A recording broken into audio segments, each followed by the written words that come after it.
नमस्कार, स्वागत है आप सभी का पंजाब केसरी टीवी पर और मैं हूं आपके साथ कृतिका।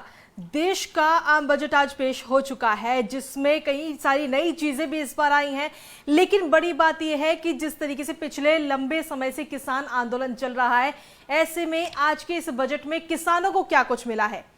किसानों को लेकर के अधिक जानकारी देने के लिए हमारे साथ में इस वक्त एक्सपर्ट मौजूद हैं देवेंद्र शर्मा जी। देवेंद्र जी, बहुत बहुत स्वागत है आपका। नमस्कार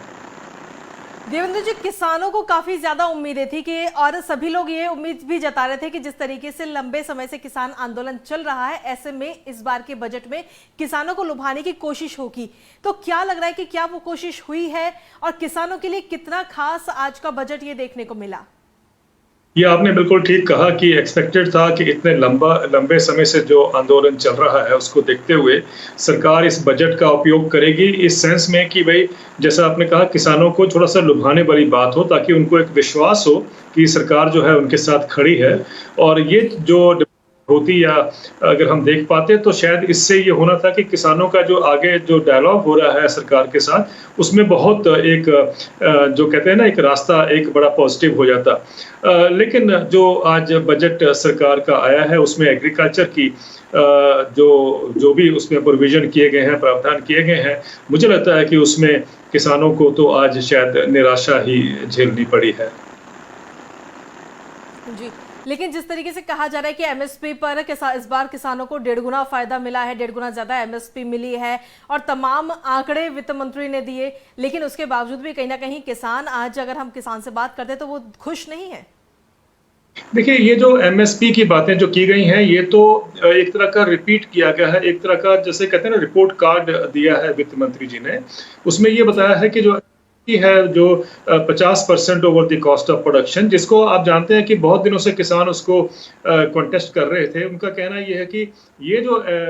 50% है over the cost of production, मतलब A2 प्लस FL, टेक्निकल भाषा में A2 प्लस FL, यानी जो किसान ने जेब से खर्चा किया है और या उसके साथ में उसके परिवार की जो लेबर लगी है वो उसको जोड़कर उसके ऊपर 50% प्रॉफिट है, जो सरकार ने कहा है कि हमने सब फसलों पे ये अनाउंस किया है। ये ठीक है, लेकिन जो स्वामीनाथन कमीशन की रिकमेंडेशन है उसके हिसाब से देखा जाए तो कॉम्प्रिहेंसिव कॉस्ट होती है, जिसमें कैपिटल इन्वेस्टमेंट और लीज का अमाउंट और ये सब ऐड करके ही उसके ऊपर 50% का प्रॉफिट दिया जाना चाहिए। अगर हम उसको देखते हैं तो वो जो सरकार कह रही है वो स्वामीनाथन कमीशन के रिकमेंडेशन के हिसाब से नहीं है, वो एक नया पैमाना क्रिएट किया गया है। और इसका जो अंतर है लोगों को समझना है कि पंजाब में जहां आप जानते हैं अधिक प्रोक्योरमेंट होती है, मिनिमम सपोर्ट प्राइस मिलता है। पिछले साल का अगर हम गेहूं और धान का सीजन देखें तो उसमें एक बात बहुत स्पष्ट है कि किसानों को टोटल जो एमएसपी मिलता है, अगर उसको रियलिटी में जैसा आपने कहा कि कॉम्प्रिहेंसिव कॉस्ट प्लस 50% जो कि स्वामीनाथन कमीशन ने कहा है, अगर उसके हिसाब से उसको मिलता तो 14,296 करोड़ रुपए अतिरिक्त किसानों को मिलना था। तो इससे स्पष्ट हो जाता है कि A2 प्लस FL और C2 कॉस्ट में फर्क है। जी देवेंद्र, जिस तरीके से कहना है कि सभी को डिजिटल तरीके से किसानों को जोड़ा जाएगा, पर क्या ये मुमकिन है? क्योंकि हमारे देश में कई सारे किसान ऐसे हैं जिनके पास में आज की डेट में मोबाइल तक उपलब्ध नहीं है, तो वो कैसे डिजिटल के साथ जुड़ पाएंगे? ये तो एक दिक्कत है ही है, पर मुझे लगता है कि उससे भी इम्पोर्टेंट बात ये है कि हम कैसे किसानों को ये इंश्योर करें कि उनको एक अश्योर्ड इनकम मिले। जो अभी प्रोटेस्ट हो रहे हैं उसमें किसान क्या मांग रहे हैं? They are asking for assured income by way of an assured price, यानी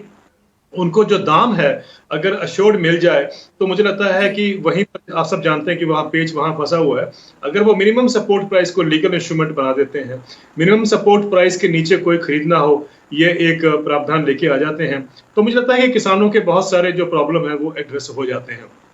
तो किसान तो एक तरफ चाहता है उसको अश्योर्ड इनकम हो, और शायद जैसा कि इकोनॉमिक सर्वे में कहा गया है वो उस किसान को बाजार के हवाले रखना चाहते हैं, और वही इससे दर्शाया जा रहा है जो बजट आया है, क्योंकि उसमें किसानों को जो सपोर्ट होनी चाहिए थी वो शायद नहीं हो पाई है। और ये भी हमने देखा है कि एक्चुअली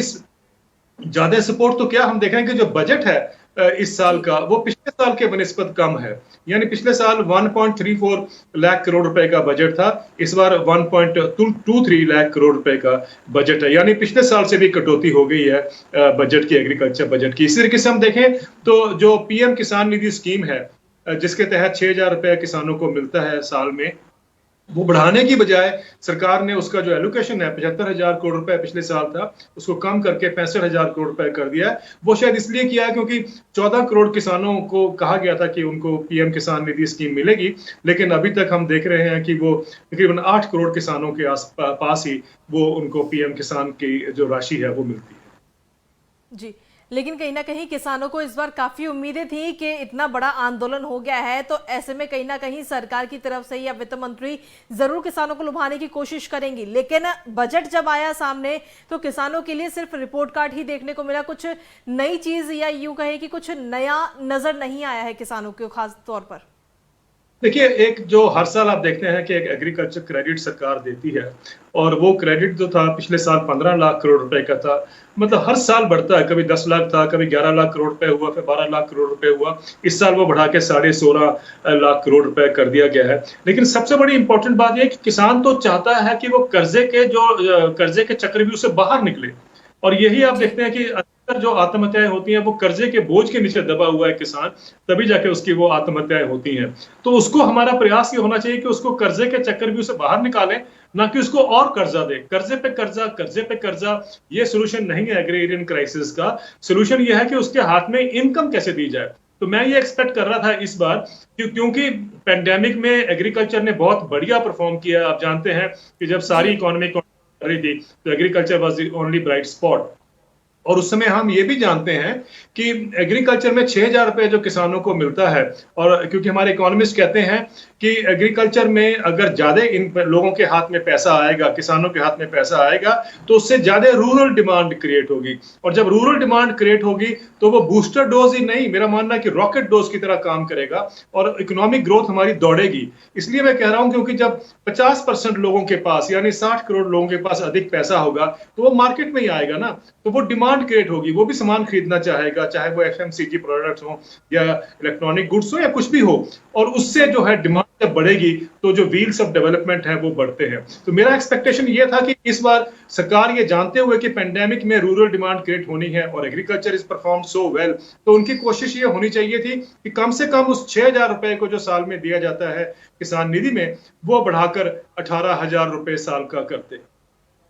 कम से कम जो 6,000 रुपए दिया जाता है किसानों को वो बढ़ाकर हम 18,000 रुपए करते, जिसके लिए 1.5 लाख करोड़ रुपए का अतिरिक्त प्रावधान होना चाहिए था। और मुझे लगता है कि वित्त मंत्री साहब अगर उस तरफ ध्यान देते कि 1.45 या 1.5 लाख करोड़ रुपया अगर हम इन्वेस्ट करते हैं और या प्रोवाइड करते हैं, तो मुझे लगता है कि जो रूरल डिमांड की हम बात कर रहे हैं वो एक सपना साकार होता। और दूसरी बात यह है कि अगर एग्रीकल्चर की इनकम बढ़ती है, किसान की इनकम बढ़ती है, तो रूरल इकोनॉमी भी ग्रो करती है। उसी के साथ आर्टिजन हुए, शॉपकीपर्स हुए, इन सबको भी मार्केट में, जैसे मैंने पहले कहा, पैसा ज्यादा आता है, तो वो रूरल इकोनॉमी की भी ग्रोथ है। उसके लिए बेस्ट तरीका जो कि हमारे प्रधानमंत्री का विजन है, सबका साथ सबका विकास, मैंने हर बार कहा है कि उसका जो रास्ता है, सीधा रास्ता, वो किसानों के हाथ से होके जाता है। किसान के हाथ में ज्यादा पैसा आएगा तो रूरल इकोनॉमी ग्रो करेगी, रूरल इकोनॉमी ग्रो करेगी तो देश की इकोनॉमिक ग्रोथ जो है वो बूम करेगी। जी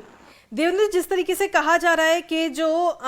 कई सारे जो आइटम्स हैं, जैसे क्रूड पाम ऑयल हो गया या क्रूड सोयाबीन ऑयल हो गया, सनफ्लावर ऑयल हो गया, एप्पल्स हो गए, और ऐसी तमाम चीज़ें हैं जिन पर कस्टम्स बढ़ाया गया है,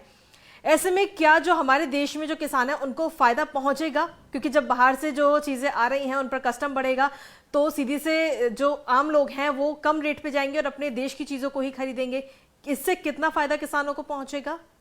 देखिए, ये एक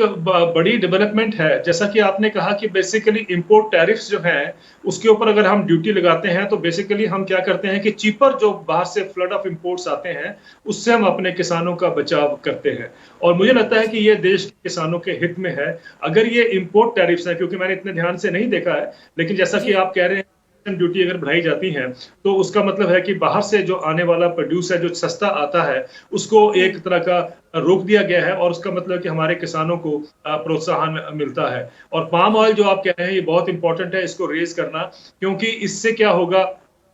कि हम ये देख पाएंगे कि हमारे देश में हम तकरीबन 75,000 करोड़ रुपए का जो एडिबल ऑयल है इंपोर्ट करते हैं। और मैंने हर बार ये कहा है कि जब तक हम अपनी ड्यूटीज को रेज नहीं करेंगे तो हम एक इनेबलिंग एनवायरनमेंट देश में नहीं बना सकते जिसके करके कि ये देश की पैदावार है वो बढ़ सके। तो अगर जैसा कि आपने कहा है, अगर ये ठीक है तो मुझे लगता है कि इससे किसानों को फायदा होगा, जिन जिन क्रॉप्स की हमने बात की है उसमें।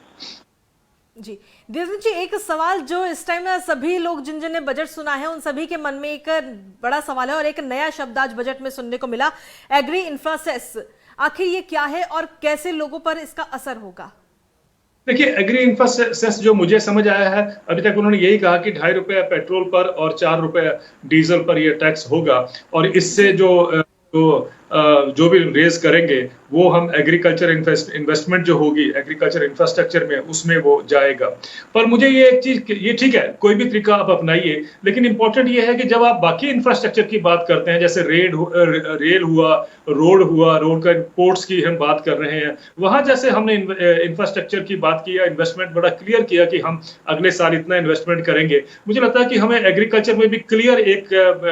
डाटा देना चाहिए या टारगेट देना चाहिए कि हम अगले साल इतना एग्रीकल्चर इंफ्रास्ट्रक्चर में इन्वेस्ट करेंगे। ये जरूरी इसलिए भी है कि हम जाने कि अभी तक हमारी जो इन्वेस्टमेंट है वो बहुत कम रही है। मैं एक डाटा कोट करना चाहता हूं कि एक रिजर्व बैंक ऑफ इंडिया की रिपोर्ट थी जिसने कहा था कि 2011-12 और 2017-18 के बीच में भारत में जो पब्लिक सेक्टर इन्वेस्टमेंट हो रही है एग्रीकल्चर में वो मात्र 0.4% ऑफ जीडीपी है, जबकि आप जानते हैं कि 50% हमारे देश की पॉपुलेशन जो एग्रीकल्चर में डायरेक्टली जुड़ी हुई है, डायरेक्टली इनडायरेक्टली जुड़ी हुई है, और अगर उसको 0.4% ही इन्वेस्टमेंट एग्रीकल्चर जीडीपी का जो है वो मिल रहा है तो उसमें बहुत जरूरत है। तो ये इंफ्रास्ट्रक्चर फंड ठीक है, लेकिन मुझे लगता है कि उसको उसमें क्लब करना चाहिए और जैसे रेल और रोड की हम पब्लिक इंफ्रास्ट्रक्चर में इन्वेस्टमेंट की बात करते हैं, वैसे ही हमें एग्रीकल्चर को भी उसमें इंक्लूड करना चाहिए।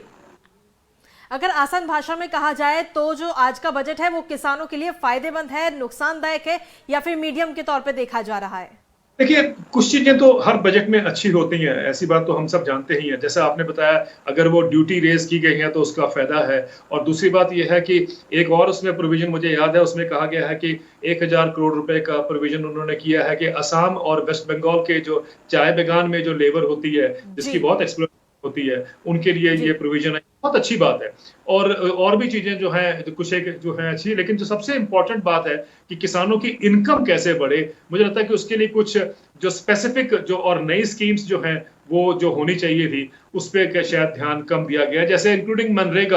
मनरेगा में अगर देखिए बजट पिछले साल का है उससे जो इस साल का बजट है उसमें कटौती हो गई है। तो ये जो है अच्छा नहीं है, क्योंकि ऐसे टाइम पर जबकि पैंडेमिक में जैसे हम पहले कह रहे थे रूरल डिमांड क्रिएट करनी है और वो तभी हो सकती है जब मजदूरों के हाथ में भी पैसा जाए, किसानों के हाथ में भी पैसा जाए, और उसमें बहुत से देश के कह रहे हैं कि वो डायरेक्ट इनकम सपोर्ट हो, यानी डायरेक्ट हम उनके हाथ में पैसा दें। तो वो जो है अगर मनरेगा ज्यादा हम उसका बजट एलोकेशन बढ़ाते हैं तो वो अपॉर्चुनिटी ज्यादा है हमारे पास किसानों की और मजदूरों की उस रिक्वायरमेंट को एड्रेस करने के लिए।